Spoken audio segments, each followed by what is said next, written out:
Halo teman-teman. Nah, ketemu lagi ya sama tanamanhidroponiku.com. Nah, kali ini saya mau menjelaskan mengenai air baku, teman-teman. Kalau teman-teman masih ingat video saya yang mengenai cara membasmi jamur pythium yang di sini, seperti yang di bawah ini videonya. Terus hasil-hasil sayuran yang terkena jamur pythium bisa teman-teman lihat seperti ini. Nih kayak gini. Terus juga seperti ini. Nah, seperti ini teman-teman. Nah, jadi sebenarnya teman-teman, waktu itu kan agak membingungkan kita bahwa SOP yang kita terapkan cukup baik.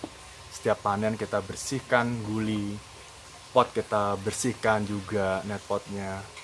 Sebenarnya sudah sangat bersih, bahkan eh, pegawai kami pun pas ketika pindah tanam menggunakan sarung tangan atau tidak, paling tidak mencuci tangan supaya bersih dulu ketika pindah tanam.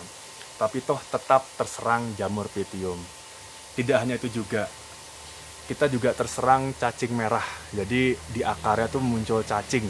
Kalau teman-teman nanti akan saya berikan fotonya. Muncul cacing teman-teman. Ada cacing merah nempel di akar. Jadi akhirnya bisa kami simpulkan sebetulnya sumber masalahnya juga ya ada faktor-faktor lain seperti suhu dan pH dan lainnya, tapi sebenarnya semua itu poin pentingnya adalah di air baku teman-teman, di air baku kita. Jadi kenapa ada cacingnya juga ya, ternyata sumber air baku yang kita pakai secara visual sebenarnya bersih, secara visual tuh bersih, tapi toh masih ada nggak secara visual bersih, nggak berbau juga, tapi ternyata ada telurnya juga, telur cacingnya juga. Akhirnya berjalannya waktu timbullah cacing di area akar kita. Nah, terus juga teman-teman, selain cacing juga sebenarnya kenapa kok pada akhirnya kita bisa terserang jamur pythium? Ya karena ternyata setelah saya baca-baca literatur teman-teman dan juga bertanya pada ahlinya, sebetulnya air baku yang kita pakai, mau pakai air dari kita sumur bor, kita ngebor, mau pakai air gunung, mau pakai artesis, mau pakai air dari sumber pertama dimanapun itu, apakah itu misalnya air sumber kayak mata air, secara visual memang bersih dan tidak berbau juga, tetapi ternyata kita tidak bisa lepas dari yang namanya bakteri, jamur, patogen, dan lain-lainnya di air baku yang kita pakai. Apalagi ketika musim hujan, udah semua jamur, spora, patogen yang ada di dataran, yang atas di daratan, itu akan rembes ke bawah bersama air hujan. Jadinya makin mengumpul lagi gitu. Begitu juga dengan sumber-sumber yang telur cacingnya itu mengumpul lagi dalam air baku kita. Tidak akan terlihat, pakai mata nggak terlihat. Di bawah pun juga nggak ada, normal-normal saja. Tapi ternyata air yang kita pakai itu semua banyak mengandung bakteri, patogen, jamur, dan lain-lainnya. Lalu kapan dia aktif? Nah, ini permasalahannya. Dia aktif ketika pH tertentu dan juga suhu tertentu. Ketika pH dan suhunya cocok untuk mereka hidup, mulai mereka menyerang. Ya itulah yang terjadi di tempat kami. Makanya pada akhirnya kami berpikir supaya kedepannya tidak ada masalah seperti yang kemarin lagi, ya mau nggak mau kita harus mengkondisikan air baku kita supaya terhindar dari cacing tadi dan juga supaya terhindar dari jamur dan bakteri juga. Jadi kedepannya lebih enak produksinya. Nah, caranya gimana? Kami menggunakan pengkondisian menggunakan filter RO. Nah, setelah pakai filter RO, hasilnya lalu kita tambahkan juga dengan sinar UV. Jadi setelah di filter RO, tambahi dengan sinar UV, maka bisa diperhatikan air yang sudah dihasilkan dari mesin RO itu hasilnya sudah benar-benar baik untuk hidroponik. Jadinya kita akan terbebas dari jamur karena kan sudah dibunuh juga sama sinar UV-nya kan. Jadi kedepannya kita tidak akan ada masalah lagi dengan air baku, dijamin seperti itu. Nanti akan saya berikan videonya nanti akan saya berikan video pengukuran dari air baku. Jadi sebelum difilter dan sesudah difilter, kita bandingkan nilai ppm sama pH-nya seperti apa. Oke. Dan juga teman-teman, sebenarnya dengan nilai air baku kita yang angkanya sudah mencapai 300-an TDS-nya, 300 ppm, 320, 330, itu benar-benar menyulitkan kita juga sebetulnya ketika kita meracik nutrisi sendiri. Sulit, luar biasa. Dan juga kalau semisalnya sudah diracik pun kadang kita bermasalah di daun kadang tiba-tiba kuning. Terjadi kekurangan unsur di salah satu unsur yang kita berikan. Benar-benar mempersulit karena memang setelah kita uji lab, khususnya untuk kasus kebun kami, setelah hasil uji lab kita mendapatkan nilainya klorin yang paling tinggi, Cl, hampir 200 ppm sendiri itu klorinnya. Sisanya ya ada, kita sudah uji lab. Makanya menurut kami, untuk teman-teman semua yang sudah mau memulai hidroponik skala industri, mau nggak mau harus melakukan uji lab untuk air baku yang akan dipakai. Menurut saya ya ketika sudah mau berhidroponik, ya air baku harus diperhatikan. Itu poin paling penting di awal. Karena kalau teman-teman belajar teknik industri, lebih baik kita mengatasi semua permasalahan yang di hulu, agar nanti ke depannya, perjalanannya waktu ketika kita berproduksi, itu tidak akan ada bermasalah lagi. Maka perbaiki dulu air bakunya. Jadi nanti ke belakangnya itu produksinya lancar dan juga hasil sayurannya baik. Daripada yang kami alami ini, dulu kita nggak memikirkan tuh, udahlah pakai air yang ada dulu, kita gunakan toh nggak berbau, nggak ada warna, semua bagus, normal semua. Tapi ternyata berjalannya waktu, kita terkena dampaknya dan justru cost produksinya lebih tinggi. Karena kita harus menambahkan lagi sistem baru, menambahkan lagi filter baru, yang di saat justru harusnya kita sudah bisa memproduksi sayuran lebih banyak lagi, malah kita terkena hama dan akhirnya juga gagal panen, kebun kosong, tambah kos lagi. Jadi benar-benar untuk pembelajaran teman-teman lebih baik dilakukan perbaikan di awal, benar-benar diperbaiki khususnya untuk air baku supaya ke belakangnya teman-teman tidak terjadi masalah ketika melakukan proses produksi. Air baku bagus, sayuran semakin baik hasilnya, penjualan semakin bagus, dan keuntungan juga bisa teman-teman dapat. Nah, kurang lebih seperti itu teman-teman. Nah, sekarang kita akan lihat gimana sih proses filter dari RO yang kita gunakan supaya teman-teman ada gambaran ya. Yuk, kita akan lihat bagaimana filter ini bekerja. Nah, inilah sistem filter RO yang kita gunakan teman-teman. Jadi kita punya dua tampungan, yang satu 1000 liter dan yang satu 2000 liter. Yang 1000 liter ini untuk air baku yang berasal dari air sumber kita. Dan yang 2000 liter itu sudah air bersih hasil dari filter RO dan juga sudah terkena sinar UV. Jadi itu yang sudah siap pakai. Ini kenapa air baku kita tampung ya, untuk jaga-jaga aja, takut-takut dari sumber mati. Jadi biar aman, nggak ngerusak filter, maka kita tampung dulu. Terus dari air 1000 toren ini, 1000 liter ini air baku yang berasal dari sumber artesis disedot, masuk ke filter pertama. Ini filter pertama isinya ya kayak karbon dan lain-lainnya, supaya disaring dulu dari air baku. Walaupun sudah bersih tetap kita saring supaya nanti masuk ke mesin RO-nya tidak begitu berat, jadi membrannya kerjanya juga normal.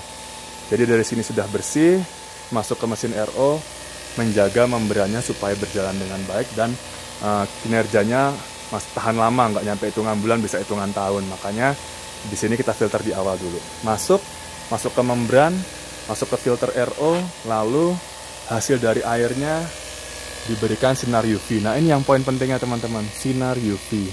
Sinar UV inilah yang nanti membunuh bakteri. Sebenarnya juga di membran ini sudah di mesin RO ini sebenarnya juga bakteri-bakteri spora juga sudah terfilter dengan baik, jadi nggak akan ada lagi sebenarnya. Cuman untuk lebih meyakinkan lagi kita berikan sinar UV untuk lebih memastikan. Udah pakai sinar UV ya semua bakteri, spora, patogen, semua jamur mati semua. Baru dari sinar UV ini kita masukkan ke toren 2000 dan ini tampungan akhirnya kita alirkan ke bak nutrisi untuk diberikan kepada tanaman di sana. Jadi kurang lebih seperti teman-teman filter yang kita gunakan. Teman-teman, ini adalah dua sumber air yang berbeda. Yang sebelah kiri ini adalah air baku yang benar-benar murni dari artesis kita. Jadi air baku yang sebelum difilter RO ini. Lalu yang sebelah kanan ini yang sudah kita filter RO. Jadi dari air baku ini kita filter RO dan ini hasilnya. Kita akan ngecek nilai TDS dan juga pH-nya. Kita mulai dari air baku yang benar-benar asli dari artesisnya. Untuk kebun berapa kita lihat. Nah, kita lihat ya teman-teman, ini 323 ppm. Kurang lebih segitu ya, naik turun ya. Terus kita lihat nilai pH-nya. Kita lihat nilai pH-nya. pH di angka 5,7. Oke, 5,7. Terus sekarang kita akan mengecek nilai TDS dari air baku tadi yang murni dari artesis kita filter menggunakan filter RO, dan ini hasilnya kita cek nilai ppm-nya ya, kita lihat. Nah, jadinya tinggal 21 ppm. 21 ppm. Terus kita lihat nilai pH-nya. Nilai pH-nya 5,6. Nah, jadi kurang lebih itulah hasil dari komparasi atau perbandingan air baku kita yang awal sebelum difilter dan juga air baku kita setelah difilter. Turunnya jauh banget ya, dari 320-an menjadi 20 ppm. Nah, ini sudah layak banget teman-teman, yang ini air RO ini sudah layak untuk produksi hidroponik. Dengan ppm sekitar 20 ini udah gampang banget untuk ngatur nutrisinya. Apalagi pas nyeting nutrisi, meracik nutrisi sendiri, itu gampang banget. Mau pakai air nutrisi yang sudah ada di pasaran juga gampang sekali. Jadi bener-bener ini akan mempermudah kita untuk kedepannya. Kurang lebih seperti teman-teman hasil dari air baku yang sudah kita filter RO. Nah teman-teman, untuk tambahan saja, untuk sekedar info dari pengalaman kami ya, bagaimana kualitas air baku itu sangat mempengaruhi hasil dari sayuran yang kita tanam. Jadi benar, ketika air baku kami cukup tinggi, sekitar 330-an ppm, dengan kadar klorinnya cukup tinggi, sekitar 200 ppm, kami benar-benar kesulitan untuk mengatasinya, untuk tuning nutrisinya sulit, dan juga untuk mengatasi sering terjadi defisiensi unsur, jadi ada sayuran yang daunnya kuning dan lain-lain, itu sangat menyulitkan. Maka sebenarnya teman-teman, saya mungkin akan memberikan sedikit pengalaman, informasi, silakan mau didengar atau enggak, bebas. Ini ya berdasarkan literatur yang saya baca, sebenarnya memang pada akhirnya ada variabel-variabel yang harus kita perhatikan, cukup penting, cukup krusial untuk air baku kita. Ada variabel ketika kita memilih air baku untuk hidroponik, paling tidak teman-teman harus mengujinya, melihat hasilnya dari segi kesadahannya atau alkalinitasnya, lalu salinitasnya, lalu pH-nya, lalu nilai TDS sama EC-nya yang baik seperti apa, lalu nilai besinya seperti apa. Nah, untuk kualitas air baku yang bagus untuk hidroponik, disarankan paling nggak nilai besinya, Fe-nya tuh maksimum di 0,28 ppm. Itu batas ambang normalnya. Lalu untuk kesadahannya, alkalinitasnya di kisaran 15 ppm.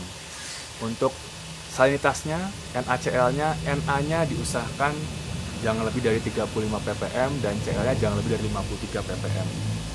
Lalu untuk nilai TDS sama EC-nya diusahakan teman-teman paling maksimal di 250 ppm, tapi lebih bagus kalau mendekati 0. Jadi supaya teman-teman nyeting nutrisinya itu gampang. Terus pH-nya juga diusahakan di range 5,5 sampai 6,5. Di angka 7 pun tidak ada masalah sebenarnya. Nanti soalnya ketika diberikan nutrisi pasti dia akan turun pH-nya. Jadi kurang lebih seperti teman-teman tadi, sedikit info mengenai air baku yang layak untuk hidroponik. Ketika teman-teman tadi memiliki air baku lalu uji lab, ternyata hasilnya di atas semua nilai tadi, lebih baik teman-teman mencari air baku lain. Saran saya, karena capek seperti saya pasti untuk mengatasi sayurannya. Tuning nutrisinya susah, banyak defisiensi unsur, kadang tanaman jadi kuning, kadang mati, serangan-serangan jamur dan lain-lainnya, penyakit lainnya. Lebih baik teman-teman mencari air baku lain atau mengkondisikan air baku yang teman-teman punya seperti yang kami lakukan dengan menggunakan filter RO. Jadi air baku itu sangat penting teman-teman, tidak bisa dianggap remeh, karena paling enggak dengan memperbaiki air baku kita sudah 25% bisa memegang, menghandle semua permasalahan yang ada di sistem hidroponik kita.